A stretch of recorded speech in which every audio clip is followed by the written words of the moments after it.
Student, welcome to my channel Pratishtha classes. मैं हूं मीना मिश्रा और आज हम एक नया चैप्टर स्टार्ट करने वाले हैं, क्वाड्रिलेटरल। ये आपकी बुक में चैप्टर नंबर 8 है। तो इस चैप्टर के एक्सरसाइज के क्वेश्चंस करने से पहले हम लोग थोड़ा ये याद कर लें कि क्वाड्रिलेटरल क्या होता है। तो quadrilateral, any closed figure with 4 sides is called quadrilateral. कोई भी क्लोज्ड फिगर है और अगर उसमें 4 साइड है तो उसको हम क्या बोल सकते हैं, क्वाड्रिलेटरल बोल सकते हैं। उसके बाद आपकी बुक में ये है angle sum property of quadrilateral. तो angle sum property of quadrilateral क्या है कि sum of angles of quadrilateral is 360। कोई भी अगर हमारे पास क्वाड्रिलेटरल है, जैसा कि मैंने ये कहा, तो इसमें ये ABCD, तो इसमें ये जो एंगल होंगे, इन चारों एंगल को जब हम प्लस करते हैं तो हमेशा कितना आएगा, 360 आएगा। Angle A plus angle B plus angle C then angle D is equal to 360 degree. और इसको, इस प्रॉपर्टी को हम क्या बोलेंगे, angle sum property of quadrilateral. तो जहां भी हम ये प्रॉपर्टी यूज करेंगे तो हमें ये लाइन लिखना होगा। उसके बाद देखते हैं टाइप्स ऑफ क्वाड्रिलेटरल। तो रेक्टेंगल, स्क्वायर, ये सब तो आपने पहले भी पढ़े होंगे। पढ़े तो खैर, ये पैरेललोग्राम, ट्रेपेजियम और इसके बाद रोम्बस है, काइट है, वो सब भी हमने पढ़ा हुआ है। तो एक बार हम इसको रिवाइज करेंगे। तो रेक्टेंगल, रेक्टेंगल के बारे में हम क्या जानते हैं कि opposite sides are equal, AB और DC इक्वल होगा, देन AD और BC इक्वल होगा। उसके अलावा रेक्टेंगल में और क्या खास बात होती है कि इसके जो ये एंगल होते हैं, ये सब कितने कितने के होंगे, 90 डिग्री के। ये सारे एंगल्स इक्वल होते हैं और वो 90 डिग्री के होते हैं, ये भी आपको पता है। इसमें जो डायगोनल्स होता है, इसमें ये जो डायगोनल्स है, ये डायगोनल्स इक्वल होता है, कॉन्ग्रुएंट, ठीक है। ये रेक्टेंगल के डायगोनल्स कॉन्ग्रुएंट होते हैं और वो एक दूसरे को बाइसेक्ट करते हैं। जैसे कि ये O है, तो ये क्या करेगा, इसको यहाँ पे बाइसेक्ट करेगा। तो ये तो हो गई रेक्टेंगल की बात। सेम स्क्वायर के साथ भी है। स्क्वायर में बस ये आपको पता ही है कि इसमें ऑल साइड इक्वल होते हैं और rest all property is like rectangle. जैसे कि एंगल जितने भी बनेंगे वो सब कितने के बनेंगे, 90 डिग्री। इसमें भी जो ये डायगोनल्स होगा वो डायगोनल्स इक्वल होगा और बाइसेक्ट करेंगे एक दूसरे को। बाइसेक्ट करने का मतलब आप समझ गए ना कि यहाँ पे जो ये कट हो रहा है, तो ये सारे पॉइंट, ये लाइन इक्वल होने वाली है। तो ये स्क्वायर हो गया। उसके बाद आए हम पैरेललोग्राम। तो पैरेललोग्राम और रेक्टेंगल में थोड़ी सी सिमिलैरिटी है। पैरेललोग्राम में क्या होगा कि अपोजिट साइड जो होंगे वो पैरेलल भी होंगे और इक्वल भी होंगे। ये इसके इक्वल होगा, ये इसके इक्वल होगा। ये तो रेक्टेंगल जैसा हो गया, क्योंकि इन दोनों में भी, रेक्टेंगल और स्क्वायर, ये दोनों भी हम पैरेललोग्राम बोलेंगे। क्यों बोलेंगे पैरेललोग्राम, क्योंकि इनके अपोजिट साइड भी पैरेलल है। ओके, तो अगर अपोजिट साइड, दोनों पेयर, अपोजिट साइड के दोनों पेयर अगर पैरेलल है तो वो सारे क्वाड्रिलेटरल को हम पैरेललोग्राम बोल सकते हैं। तो यहाँ हम पैरेललोग्राम पढ़ रहे थे। तो पैरेललोग्राम में ये अपोजिट साइड्स इक्वल भी होते हैं और पैरेलल भी होते हैं। ओके, और तो कोई खास इसके अंदर कुछ प्रॉपर्टी नहीं होती है, बस इतना ही ध्यान रखना है। उसके बाद देखो ट्रेपेजियम। तो ट्रेपेजियम एक पैरेललोग्राम नहीं है। क्यों नहीं है पैरेललोग्राम, क्योंकि इसमें सिर्फ ये दोनों साइड जो है ये पैरेलल है, मतलब सिर्फ एक ही अपोजिट साइड का पेयर है जो पैरेलल है, और ये AD और BC ये पैरेलल नहीं है। तो इसको हम बोलेंगे ट्रेपेजियम।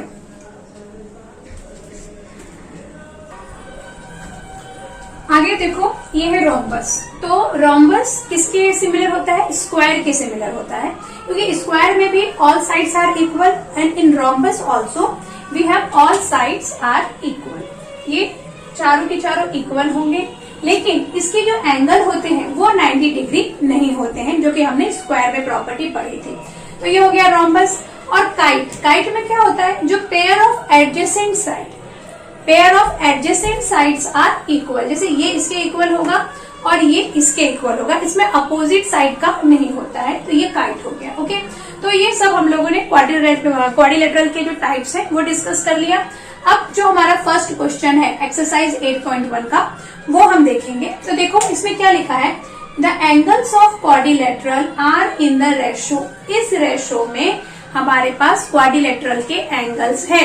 ओके, और हमें वो एंगल फाइंड करना है। तो एक मैं आपको टिप देना चाहूंगी कि कभी भी क्वेश्चन में अगर इस तरह से रेशो के फॉर्म में कुछ भी लिखा हो, चाहे ट्रायंगल के क्वेश्चन हो या क्वाड्रिलेटरल के क्वेश्चन हो या कोई भी क्वेश्चन हो, अगर आपको इस तरह से रेशो में दिया है तो पहली फुर्सत में आप क्या करेंगे, इसको एज्यूम करेंगे 3x, 5x, 9x and 13x। मतलब जो क्वाड्रिलेटरल के एंगल हमें फाइंड करने हैं वो हम क्या एज्यूम करेंगे, let angle of quadrilateral is, सिर्फ x नहीं लेना है, उसको 3x, 5x, 9x and 13x लेना है। कभी भी किसी भी क्वेश्चन में अगर रेशो में आपको दिया है तो आप ऐसे ही करेंगे। तो स्टार्ट करते हैं इसको।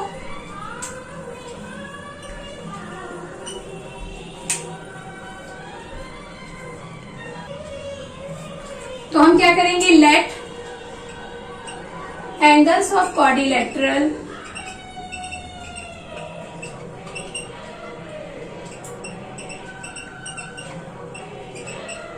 एंगल्स ऑफ क्वाड्रिलेटरल इज, क्या बोला था मैंने आपको, 3x, 5x, 9x and 13x। ये हमने एंगल्स ऑफ क्वाड्रिलेटरल ले लिया।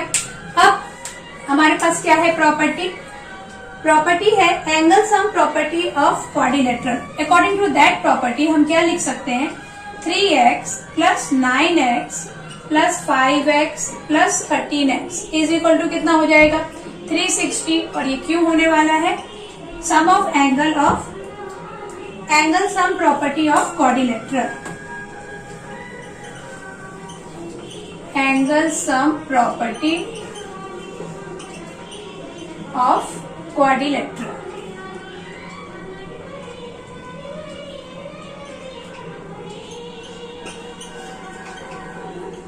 अब इसमें क्या करेंगे, हम इनको प्लस कर दो, 9, 10, 11, 12 प्लस 5, 12 प्लस 5 17, 17 प्लस 13 कितना हो जाएगा, 17 प्लस 13 7 4 3 ना, हाँ 30।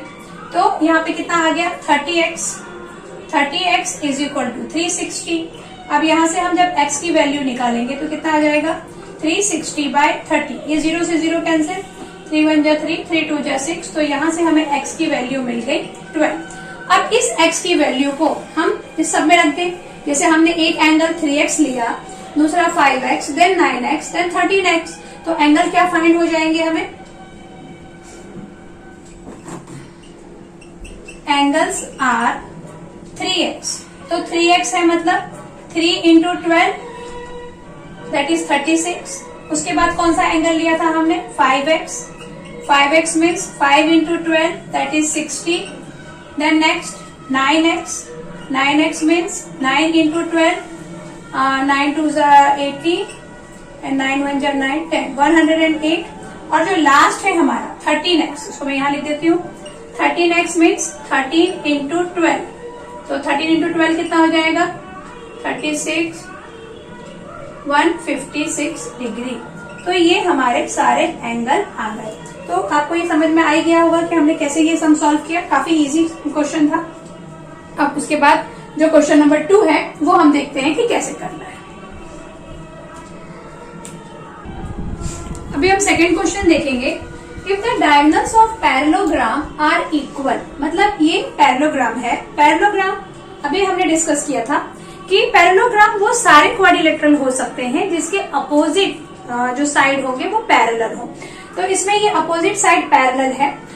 तो लेकिन जैसा टिपिकल पैरेललोग्राम हमने पढ़ा हुआ है वैसा वो टेढ़ा वाला वैसा ये नहीं है।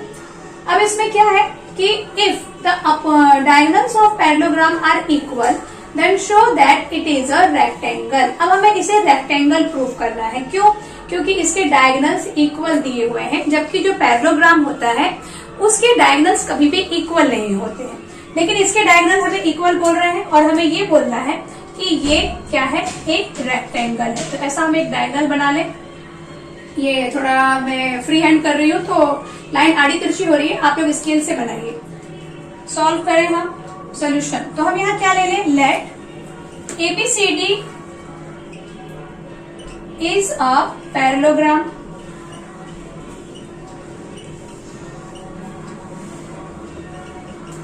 एंड AC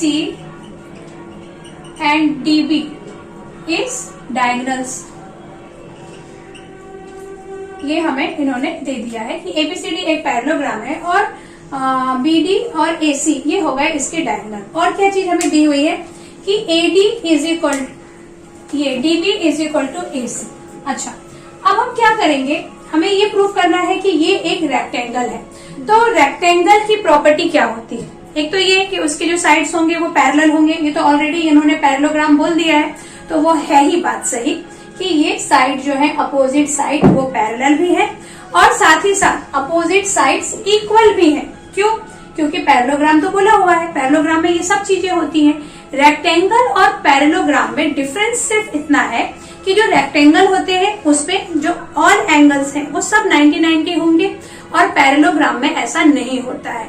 तो इस डायग्राम को पैरेललोग्राम रेक्टेंगल बनाने के लिए जो हमें तीसरी चीज प्रूफ करनी है वो ये कि इसके जो ये एंगल है वो क्या है, 90 डिग्री है। तो हम उसी पे कॉन्सेंट्रेट करेंगे, हमें ये एंगल्स 90 डिग्री बताना है। तो हम ये क्या कर सकते हैं कि ये जो दो ट्रायंगल बना है ABC और DBC, इसमें हम कंपेयर करेंगे। In triangle ABC and DBC, ABC and CDB बोल दो या DBC बोल दो, ठीक है। अब इन दोनों ट्रायंगल को जब हम कंपेयर करेंगे तो हमने क्या देखा, AB is equal to DC और AB is equal to DC। क्यों इक्वल है? Because it is a side of parallelogram. तो यहां लिख देते हैं हम side of parallelogram.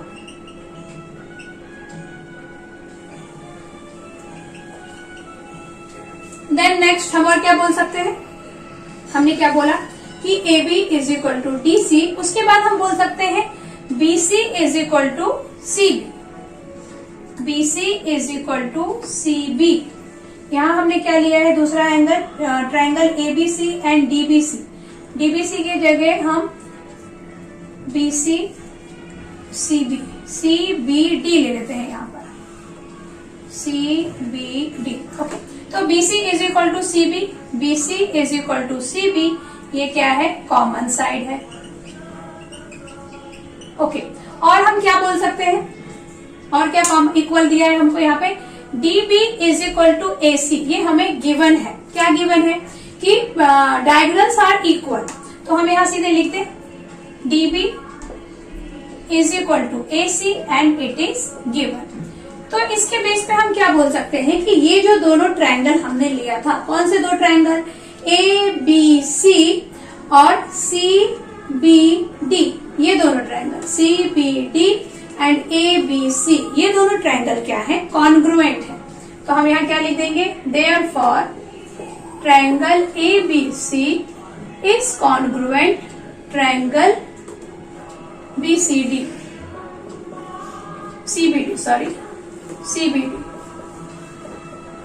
Triangle CBD।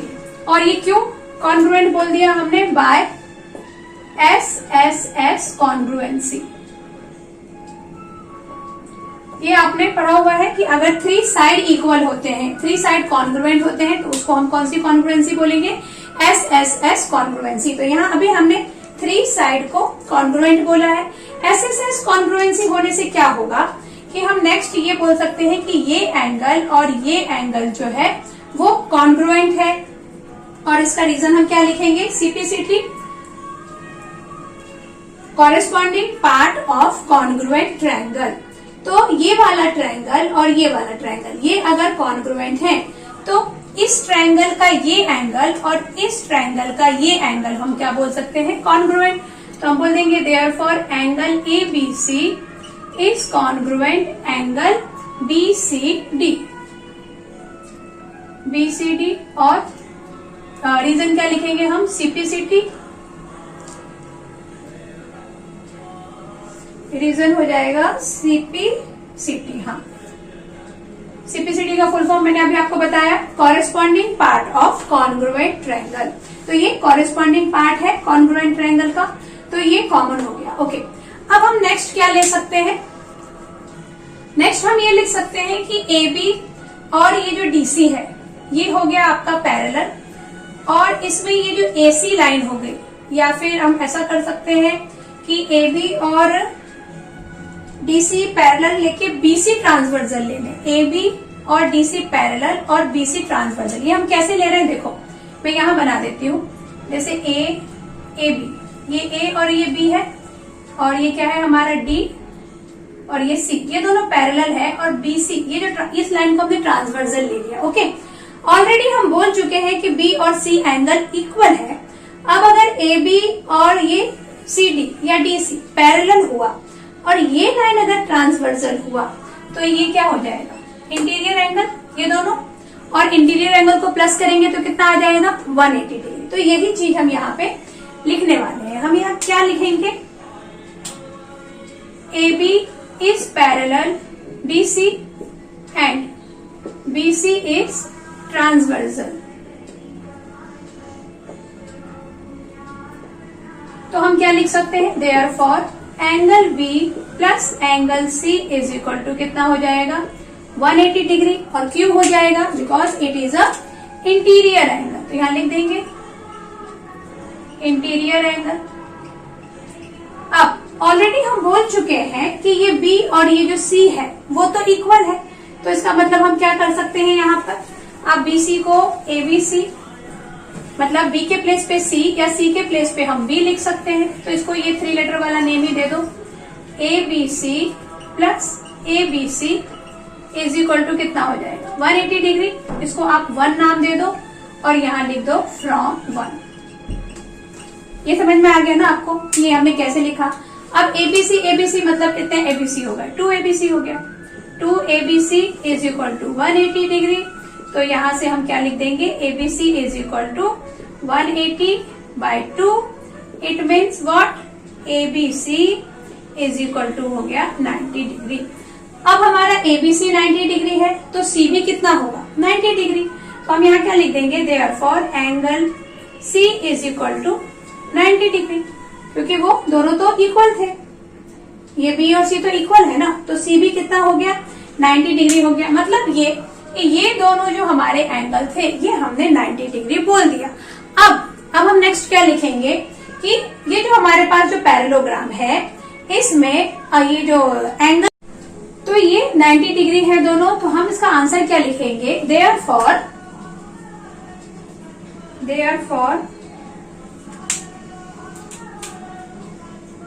ABCD is a parallelogram। ABCD is a parallelogram with angles 90 degree.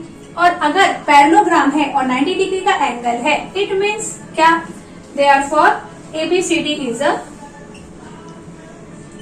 Rectangle. तो ये समझ में आ गया आपको हम लोगों ने कैसे सॉल्व किया। चलिए इसको मैं फटाफट आपको एक बार रिकैप हम लोग कर लेते हैं। तो क्या था ये क्वेश्चन, हमारे पास एक क्वाड्रिलेटरल है और वो क्वाड्रिलेटरल पैरेललोग्राम है, ये चीज दी हुई है। और ये पैरेललोग्राम में एक अलग बात ये है कि इसके जो डायगोनल्स हैं वो क्वाड्रिलेटरल हमको गिवन है। जनरली पैरेललोग्राम में क्वाड्रिलेटरल इक्वल नहीं होते हैं। ओके, तो यहाँ पे क्वाड्रिलेटरल इक्वल है, तो हमें ये बोलना है कि प्रूफ करना है कि ये जो पैरेललोग्राम है ये पैरेललोग्राम रेक्टेंगल है। तो इसमें देखो पैरेललोग्राम और रेक्टेंगल की सारी प्रॉपर्टी सेम होती है, सिर्फ एक प्रॉपर्टी छोड़ के, और मतलब 1-2 प्रॉपर्टी, जैसे कि जो रेक्टेंगल होते हैं उसके डायगोनल्स इक्वल होते हैं, लेकिन जैसा मैंने आपको बताया कि पैरेललोग्राम में डायगोनल्स इक्वल नहीं होते। एंड सेकेंड थिंग ये है कि रेक्टेंगल में जो एंगल होंगे वो 90 डिग्री होंगे और पैरेललोग्राम में ऐसा नहीं होता है। तो इसको हमें 90 डिग्री प्रूफ करते हैं तो हम इसको रेक्टेंगल बोल सकते हैं। तो हमने क्या किया, ये वाला जो ट्रायंगल था ABC और DBC, इसको कॉन्ग्रुएंट प्रूफ कर दिया। कॉन्ग्रुएंट प्रूफ करने के बाद इन दोनों एंगल को हमने इक्वल बोल दिया। ओके, वो होने के बाद हमने क्या कर दिया, AB और DC को पैरेलल लेके BC को ले लिया ट्रांसवर्सल, और ट्रांसवर्सल होने की वजह से ये जो दोनों एंगल हैं ये हो जाएंगे इंटीरियर एंगल, और सम ऑफ इंटीरियर एंगल 180 होता है। तो वही चीज हमने यहाँ पे लिखी, इंटीरियर एंगल इज 180, और यहाँ से हमने ये जो C है वो 90 डिग्री फाइंड कर लिया। कैसे, क्योंकि B और C 180 है, तो ये तो दोनों इक्वल है, तो दोनों में से किसी को भी, जैसे मैंने क्या किया, C के प्लेस पे भी D लिख दिया ABC, तो ये आ गया। और इस तरह से हमें ABC मिल गया 90 डिग्री। अब अगर ABC 90 है तो C भी 90 होगा, क्योंकि ये दोनों तो इक्वल है। अब अगर ये दोनों 90 है तो हमारे पास कैसा पैरेललोग्राम है? With angle 90 degree. तो इसका मतलब ये जो डायग्राम हमने बनाया है या ये जो गिवन कंडीशन है ये किसकी है? रेक्टेंगल की। तो ये क्वेश्चन समझ में आ गया। अब हम क्वेश्चन नंबर 3 करेंगे। क्वेश्चन नंबर 3 क्या है? देखो, show that if the diagonals of quadrilateral bisect each other at right angle. मतलब इस बार ये एक क्वाड्रिलेटरल है और इसके जो डायगोनल्स हैं ये एक दूसरे को बाइसेक्ट करते हैं। तो हम ले लेते हैं कि ये O पे बाइसेक्ट कर रहे हैं। ओके, AC और ये जो DB है डायगोनल, ये एक दूसरे को बाइसेक्ट कर रहे हैं O पे। ओके, ठीक है। फिर ये एक रोम्बस है, ये चीज हमें प्रूव करना है। तो देखो रोम्बस क्या होता है, अभी हमने डिस्कस किया था टाइप्स ऑफ क्वाड्रिलेटरल में कि रोम्बस में सबसे बड़ी बात कि ऑल साइड्स आर इक्वल। तो यहाँ हम वही बताना, अगर हम बता दें कि ये जो साइड्स हैं वो इक्वल है, क्योंकि रोम्बस में भी जो ये जो डायगोनल्स होते हैं वो 90 डिग्री पे बाइसेक्ट करते हैं। ठीक है, तो अगर ये हम बता दें कि ये साइड्स इक्वल हैं तो बस एक वही बात बची हुई होगी इसको रोम्बस प्रूफ करने के लिए। तो हम यहाँ क्या कर सकते हैं? हम क्या करेंगे, देखो AOB और DOC इसको कंपेयर कर दें, या फिर AOB और AOD को कंपेयर कर दें, इन दोनों को। और इन दोनों को कंपेयर करने के बाद अगर हम ये बोलते हैं कि AB और DC इज इक्वल, तो इन दोनों को कंपेयर करने में हम कॉन्ग्रुएंट में क्या क्या बोल पाएंगे? चलो देखते हैं। हम क्या लिखें? In triangle solution. तो सोल्यूशन में पहले तो हम क्या लिख देंगे? Let ABCD is a quadrilateral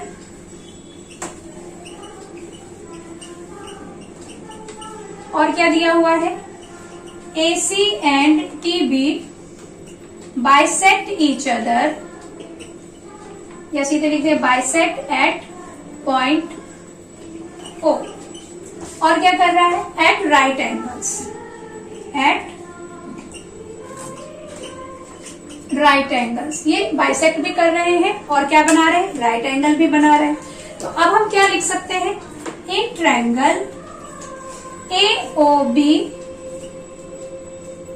and triangle ADO, AOB और AOD एंड AOB को हम कंपेयर कर रहे हैं। तो क्या देखेंगे हम इसमें? देखो OB is equal to OD, ये तो दिया ही हुआ है हमें अभी। OB is equal to OD और इसका हम रीजन क्या लिख सकते हैं? O is the mid point of BD। O is the midpoint of BD। अभी हमने बोला ना कि ये जो डायगोनल्स हैं ये एक दूसरे को O पॉइंट पे बाइसेक्ट कर रहे हैं। तो इसका मतलब क्या होगा कि ये दोनों साइड होंगे वो इक्वल हो जाएंगे। उसके बाद हम क्या बोल सकते हैं? हमने AOB लिया, AOB यानी ये वाला और ये वाला लिया, तो हम AB इज इक्वल टू क्या बोल सकते हैं? अच्छा, ये तो हमको प्रूफ करना पड़ेगा। फिर हम क्या बोलेंगे कि 90 डिग्री बना रहा है AOD ये वाला एंगल और ये एंगल, ये दोनों एंगल इक्वल है। तो क्या लिखेंगे? Angle AOB is equal to angle AOD और ये क्या था? 90 डिग्री ईच। तो ये भी इक्वल हो गया। अभी नेक्स्ट 3 थिंग्स हम क्या बोल सकते हैं? हमने क्या बोल दिया है अभी? AOB लिया और AOD लिया। तो इसमें जो ये AO है ये कॉमन साइड आ रहा है। देखो ये क्या लिया था? AOB और AOD, तो दोनों में AO कॉमन आ रहा है। तो हम यहाँ लिख देंगे AO is equal to AO, that is common side. तो अब इतनी सारी चीजें हमें मिल गई, मतलब हमें क्या मिल गया? 2 साइड मिल गए और एक एंगल मिल गया है। ये वाला साइड और ये साइड इक्वल है और ये एंगल इक्वल है, मतलब SAS टेस्ट यहाँ पे लग गया। तो हम यहाँ लिख देंगे बाय SAS कॉन्ग्रुएंसी हम क्या बोल सकते हैं? Therefore triangle AOB is congruent triangle AOD और रीजन क्या होगा, बाय SAS कॉन्ग्रुएंसी। अब ये कॉन्ग्रुएंट हो गया तो हम इसके बेस पे क्या लिख सकते हैं, इसके बेस पे हम लिख देंगे AB is equal to AD, AB is equal to AD, और क्यों, congruent part of congruent triangle, है ना। अगर ये दोनों कॉन्ग्रुएंट है तो फिर तो इसका कोई भी पार्ट हम कॉन्ग्रुएंट बोल सकते हैं, तो हमने ये चीज बोल दिया। इसी तरीके से देखो, जैसे अभी हमने ये जो दो ट्रायंगल लिए, हम बाद में ये दोनों ट्रायंगल भी ले सकते हैं और AB और BC को कॉन्ग्रुएंट बोल सकते हैं। वैसे ही अगर हम ये दोनों ट्रायंगल ले लें तो AB और CD को कॉन्ग्रुएंट बोल दें, और अगेन ये दोनों ट्रायंगल लेके CD और AD को कॉन्ग्रुएंट बोल दें, जो कि ऑलरेडी हमने बोल ही दिया है। तो इस तरह से हम क्या लिख देंगे, सिमिलरली, इसको आप 1 नाम दे दो। सिमिलरली हम क्या बोल सकते हैं, BC is equal to CD, और नेक्स्ट हम क्या बोल सकते हैं,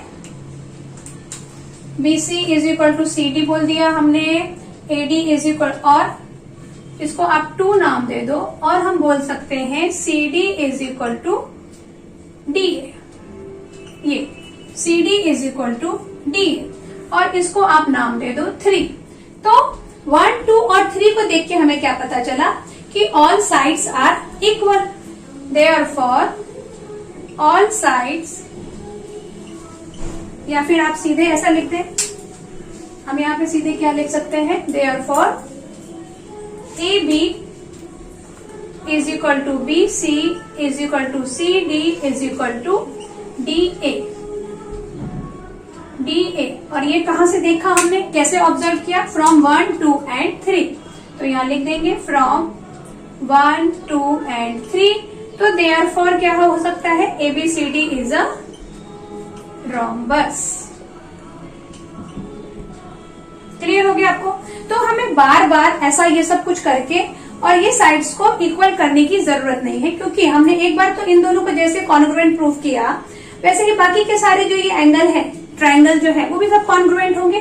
तो आप सिमिलरली करके ऐसा लिख सकते हैं। तो ये चीज आपको समझ में आ गई। एक बार फिर से हम देख लेते हैं, हमें क्या दिया था, एक क्वाड्रिलेटरल है, और इस क्वाड्रिलेटरल में आपको ये दिया हुआ है कि ये जो रोम्बस है, ये जो डायगोनल्स हैं, ये एक दूसरे को बाइसेक्ट करते हैं और 90 डिग्री का एंगल भी बनाते हैं। तो हमने क्या कर दिया, अच्छा बाइसेक्ट कर रहे हैं तो ये चारों इक्वल है, ऐसा बिल्कुल जरूरी नहीं है। बाइसेक्ट कर रहे हैं मतलब ये जो दोनों पार्ट इक्वल होगा और ये दोनों पार्ट इक्वल होगा। तो हमने क्या किया, ये दोनों ट्रायंगल को कंपेयर किया। इन दोनों ट्रायंगल को जब हम कंपेयर कर रहे हैं तो हम देख रहे हैं कि OD is equal to OB, क्योंकि ये तो बाइसेक्ट कर ही रहे हैं। उसके बाद OA is equal to OA, common side हो गया, और ये दोनों एंगल हो गए हमारे 90-90 के, जिसकी वजह से SAS कॉन्ग्रुएंसी से ये दोनों ट्रायंगल हो गए हमारे कॉन्ग्रुएंट। और उसके बेस पे हमने बोल दिया AB is equal to AD, क्यों, simplicity, corresponding part of congruent triangle. और सिमिलरली करके हमने ये लिख दिया कि ऐसे ही अगर आप ये दोनों ट्रायंगल लेंगे तो ये साइड आपका कॉन्ग्रुएंट आएगा, ये दोनों ट्रायंगल लेंगे तो ये साइड आपका कॉन्ग्रुएंट आएगा। AB is equal to AD, BC is equal to CD। यहाँ पे एक चीज और हमें लिखना पड़ेगा, वैसे इतना भी सफिशियंट है, क्योंकि हमने AB is equal to BC भी यहाँ पे लिख सकते हैं, ये सेकेंड हो गया, और AB is equal to BC, इसको 3rd बोल दो, इसको 4 बोल दो, और यहाँ पे 4 लिख दो, 1, 2, 3, 4। मतलब जब हम ये दोनों ट्रायंगल लेंगे तो हम क्या बोल देंगे, AB is equal to BC, वो प्रूव कर देंगे। ऐसे जब ये लेंगे तो BC is equal to CD बोल देंगे, और जब ये दोनों ट्रायंगल लेंगे तो CD is equal to DA बोल देंगे, जैसा कि हमने यहाँ पे बोल दिया है। और फिर from 1, 2, 3, 4 it is all sides are equal, so ABCD is a rhombus. तो ये समझ में आ गया। अभी क्वेश्चन नंबर 4। क्वेश्चन नंबर 4 क्या है, show that the diagonals of square are equal. ये स्क्वायर दिया हुआ है, इसके जो डायगोनल्स हैं वो इक्वल है। इसमें हमें 3 चीजें शो करनी है। पहली बात कि ये डायगोनल्स इक्वल है, ये स्क्वायर है, ओके, ये चीज हमें गिवन है, और इसके जो डायगोनल्स हैं वो इक्वल है। फर्स्ट ये हमें शो करना है। And bisect each other, second things हमें शो करना है कि ये जो डायगोनल्स है एक दूसरे को बाइसेक्ट कर रहे हैं। बाइसेक्ट कर रहे हैं मतलब OD is equal to OB and O A is equal to O C. Okay, second ये प्रूफ करना है। देन थर्ड क्या प्रूफ करना है, एट राइट एंगल, कि ये जो एंगल बनेंगे ये एंगल राइट एंगल होंगे। तो वन बाय वन हम लोग सब कुछ प्रूफ करते जाते हैं। पहला आपको ये प्रूफ करना है कि डायगोनल्स आर इक्वल। तो हम पहले क्या बोल दें सोल्यूशन में, let ABCD is a square and, अच्छा ये लेट करने की जरूरत नहीं है, ये तो हमें गिवन है। ABCD is a square and AC and BD is diagonals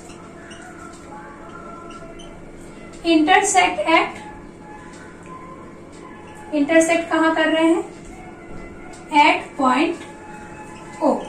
okay, O point पे इंटरसेक्ट कर रहे हैं। अब हम क्या करें, पहला हम क्या प्रूफ करने वाले हैं कि AC और DB ये जो डायगोनल्स है ये इक्वल है।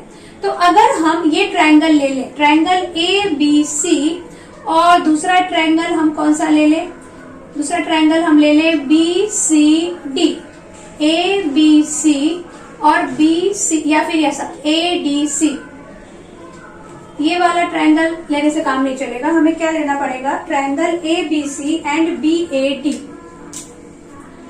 तो in triangle ABC and BAD, क्योंकि हमें क्या करना है, इसका जो डायगोनल्स है वो कॉन्ग्रुएंट प्रूफ करना है। तो ऐसे ट्रायंगल लेने पड़ेंगे जिसमें कि ये डायगोनल आए। तो ABC, इसमें देखो ये वाला डायगोनल यूज हो रहा है, और जो है BAD यहाँ पे ये वाला डायगोनल यूज हो रहा है। तो ये हमने दोनों ले लिया। अच्छा, अब हमें इसको कॉन्ग्रुएंट प्रूफ करना है। तो हम ये क्या बोल दें, हमने कौन कौन सा ट्रायंगल लिया है, हमने ये वाला ट्रायंगल लिया है ABC, और दूसरा हमने ये वाला ट्रायंगल लिया है, ये वाला। तो ABC और BAD में ये जो BA है ये साइड कॉमन आ रहा है, तो हम क्या लिख सकते हैं, AB is equal to BA, that is common side, common side आ गया। ओके, उसके बाद सेकेंड हम बोल सकते हैं AD is equal to BC। क्यों, AD is equal to BC side of square, side of square होने की वजह से ये AD और ये BC तो इक्वल हो गए, ये AB भी इक्वल हो गया। अभी नेक्स्ट हम क्या और क्या बोल सकते हैं इक्वल, इसमें ईच एंगल इज 90 डिग्री। कौन सा एंगल 90 डिग्री आएगा हमारा, देखो ABC मतलब ये वाला एंगल, एंड BAD यानी ये वाला एंगल। तो ये दोनों एंगल क्या आने वाले हैं, 90 डिग्री। तो यहां हम क्या लिख देंगे, angle ABC is equal to angle BAD। क्यों, क्योंकि जो स्क्वायर होता है, स्क्वायर में सारे जो एंगल होते हैं वो 90 डिग्री के होते हैं। तो हमने कौन सा ट्रायंगल लिया था, हमने ट्रायंगल लिया था ABC। इसको मैं यहां आपको बना के दिखाती हूँ। हमने एक ये ट्रायंगल लिया है ABC, और जो दूसरा ट्रायंगल हमने लिया है BAD, मतलब कुछ ऐसा, ये ऐसा BAD। तो अब आप देखो कि इसमें ये जो B है और यहाँ जो ये A है ये पूरा यूज हो रहा है।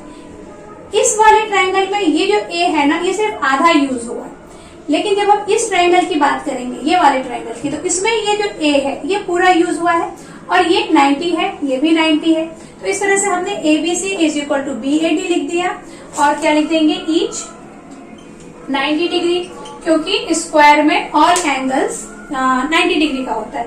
तो इसके बेस पे हमने कौन सा टेस्ट बोल सकते हैं, यहाँ पर हमने क्या लिखा है, AB is equal to BA, उसके बाद हमने लिखा है AD is equal to BC, और फिर ये एंगल लिखा है, मतलब ये साइड हमने कॉन्ग्रुएंट बोला, देन ये साइड हमने कॉन्ग्रुएंट बोला, और ये एंगल कॉन्ग्रुएंट बोला।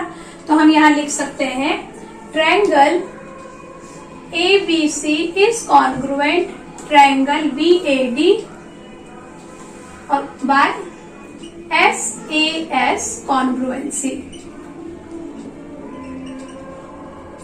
Bye SAS congruency. अब जब ये कॉन्ग्रुएंट हो गए तो उसके बेस पे हम क्या बोल सकते हैं कि AC is equal to BD। Therefore AC is equal to क्या हो जाएगा, BD हो जाएगा। क्यों AC is equal to BD क्यों हो जाएगा, CPCT corresponding part of congruent triangle. तो यहाँ पे आ गया CPCT। तो ये तो चीज हमारी प्रूव हो गई कि इसके जो डायगोनल्स हैं वो कॉन्ग्रुएंट है। ओके, अभी नेक्स्ट जो हमें प्रूफ करना है सेकेंड पार्ट आपको क्या प्रूफ करना है कि ये बाइसेक्ट कर रहे हैं, मतलब ये पार्ट ये और ये। तो नेक्स्ट पार्ट हमें क्या करना है, क्या बोलना है कि OD is equal to OB and OA is equal to OC, ऐसा हमें प्रूफ करना है।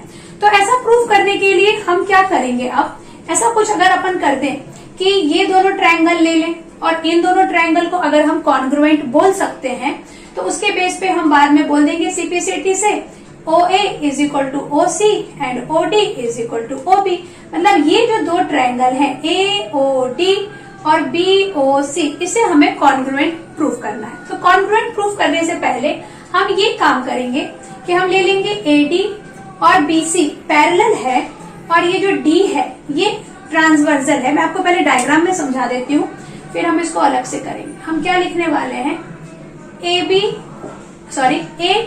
and BC is parallel, then this DB is transversal। Okay, तो ये और ये लाइन पैरेलल हो जाएगी और ये ट्रांसवर्सल हो जाएगा। तो उसकी वजह से हम क्या बोल सकते हैं, ये एंगल और ये एंगल हमारे हो जाएंगे कॉन्ग्रुएंट, अल्टरनेट एंगल। ठीक है, इसको आप 1 नाम दे दो, इसको 2 नाम दे दो फिलहाल। ऐसे ही सेम साइड हम AD BC is parallel and this time this AC is transversal। अगर ये AC ट्रांसवर्सल है तो इस बार जो ये वाला एंगल और ये वाला एंगल जो है हमारा, इसको 3 और 4 बोल दूं तो ये कॉन्ग्रुएंट हो जाएगा, अल्टरनेट एंगल। देखो ये अगर मैंने ऐसा साइड लिया और एक बार में इसको, ये नाम A है, ये D है, ये B है और ये C है। ठीक है, अब मैं क्या कर रही हूँ, एक बार मैं DB को ट्रांसवर्सल बोल रही हूँ, उसके बेस पे मैं बोल रही हूँ कि ये दोनों एंगल कॉन्ग्रुएंट हो जाएंगे। और दूसरी बार मैंने यहाँ एक और लाइन ड्रॉ कर दी और उसको मैं ट्रांसवर्सल बोल रही हूँ और उसके बेस पे मैं बोलूंगी कि ये और ये एंगल इक्वल है, अल्टरनेट एंगल। समझ में आ गया आपको? तो यही चीज हम लोग यहाँ पर लिखने वाले हैं। तो हम क्या लिखेंगे, AB is parallel BC and, अच्छा पैरेलल तो वो होगा ना, AD, सॉरी ये D है, AD हमारा BC के पैरेलल होगा। क्यों? क्योंकि ये स्क्वायर है और स्क्वायर एक पैरेललोग्राम होता ही है। तो AD is parallel BC and DB is transversal. तो देयरफॉर सीधे एंगल लिख दे, angle 1 is equal to angle 2, angle 1 is equal to angle 2 और इसको नाम दे दे 1। फिर हम लिख दे AD is parallel BC and transversal किसको लेना है इस बार, AC को। AC इज, यहाँ पे मुझे DB लिखना था, DB is transversal, DB। Okay, यही था ना अपना। देखो AD and BC is parallel and DB is transversal और ये 1 और ये 2 इक्वल है और यहाँ रीजन लिखना पड़ेगा alternate angle, alternate angle. Then AD and BC is parallel and AC is transversal, transversal. तो इस बार क्या होगा, 3 and 4, angle 3 is equal to angle 4 और इस बार भी रीजन क्या होगा, ये तो भी हम समझ ही चुके हैं, अल्टरनेट एंगल, अल्टरनेट एंगल, इसको नाम दे दो 2। ओके, अब इसमें हमने क्या किया, इस 1 को 2 के इक्वल और 3 को 4 के इक्वल कर दिया। ओके, अब हम इन दोनों ट्रायंगल को कंपेयर करेंगे तो हमें मिल जाएगा कुछ तो भी इक्वल बोल के कॉन्ग्रुएंट बोलने के लिए। तो हम क्या लिखेंगे, in triangle AOD and triangle BOC दोनों ट्रायंगल में हम क्या देखेंगे, एंगल एओडी और बीओसी में, इन दोनों ट्रायंगल में हम क्या देख रहे हैं, angle 3 is equal to angle 4, और रीजन हम क्या लिखेंगे, फ्रॉम टू। और उसके बाद हमने क्या देखा, angle 1 is equal to angle 2, और ये हम क्या लिख देंगे, फ्रॉम 1। और एक चीज कि ये एडी इज इक्वल टू होगा BC, AD is equal to BC हो जाएगा, side of square, side of square. या फिर आप यहाँ पे ये एंगल और ये एंगल को भी कॉन्ग्रुएंट बोल सकते थे, वर्टिकली अपोजिट एंगल। तो उस बेस पे ए टेस्ट लग जाता, ए कॉन्ग्रुएंसी हो जाती। लेकिन यहाँ हमने एक साइड को कॉन्ग्रुएंट बोल दिया, तो हम यहाँ पे क्या, कौन सी कॉन्ग्रुएंसी लिखेंगे, एएस। तो हम यहाँ लिख देंगे देयरफॉर ट्रायंगल एओ, कौन सा triangle, AOD is congruent triangle BOC. और कौन सी कॉन्ग्रुएंसी होगी यहाँ पे, एसएएस कॉन्ग्रुएंसी।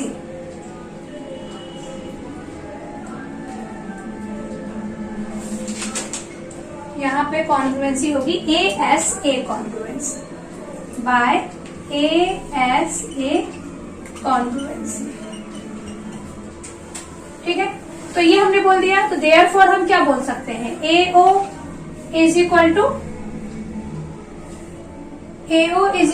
ओसी नहीं बोल सकते, हम यहाँ बोल सकते हैं OD is equal to OB.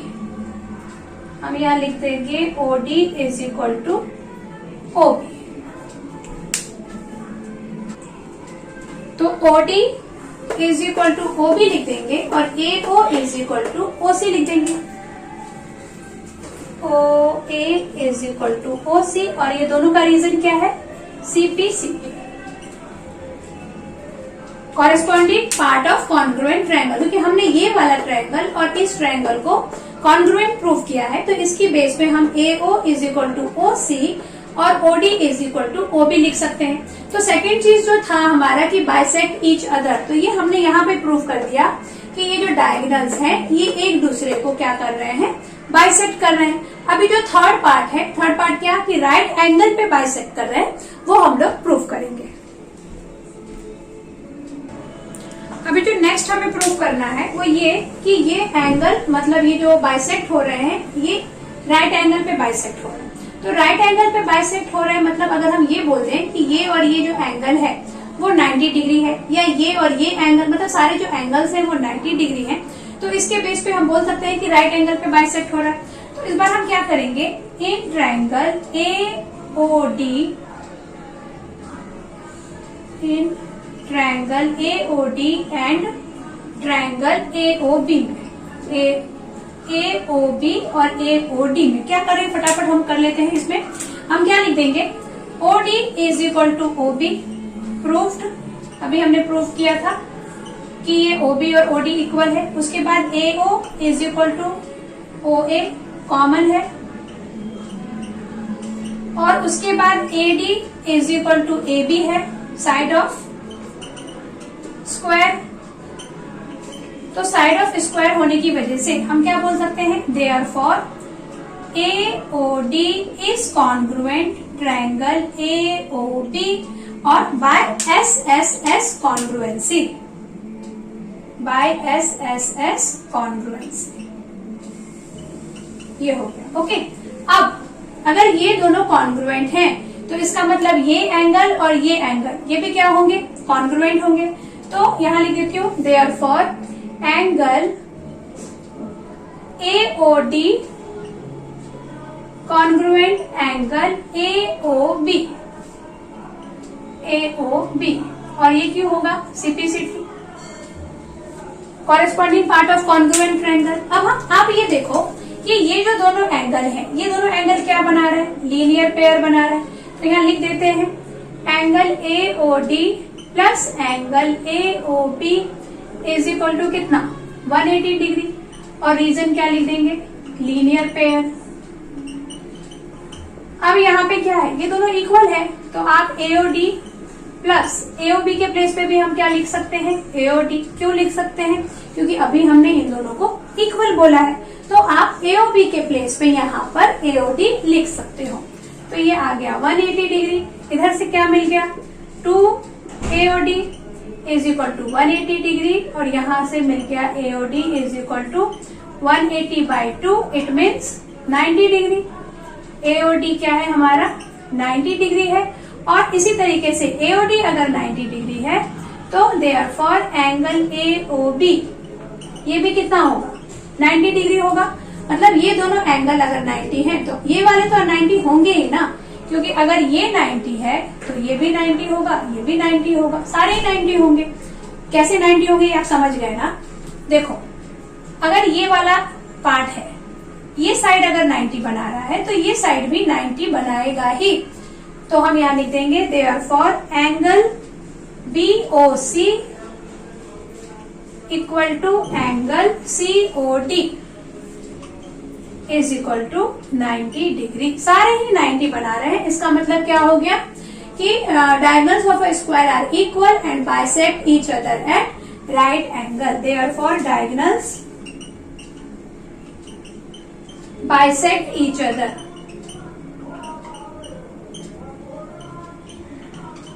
Eight right angle. तो ये आपको समझ में आ गया। क्वेश्चन नंबर 4 थोड़ा लेंथी क्वेश्चन था, लेकिन होप कि आपको समझ में आ गया होगा। ओके, तो बाकी के जो क्वेश्चंस हैं वो हम लोग नेक्स्ट लेक्चर में करेंगे। चैनल को अगर आपने सब्सक्राइब नहीं किया है तो प्लीज चैनल को सब्सक्राइब जरूर करिए और अपने फ्रेंड्स के साथ शेयर भी करिए। कुछ भी आपको डाउट होता है तो इंस्टाग्राम ID दिया हुआ है डिस्क्रिप्शन में, आप उसमें मुझे कमेंट कर सकते हैं।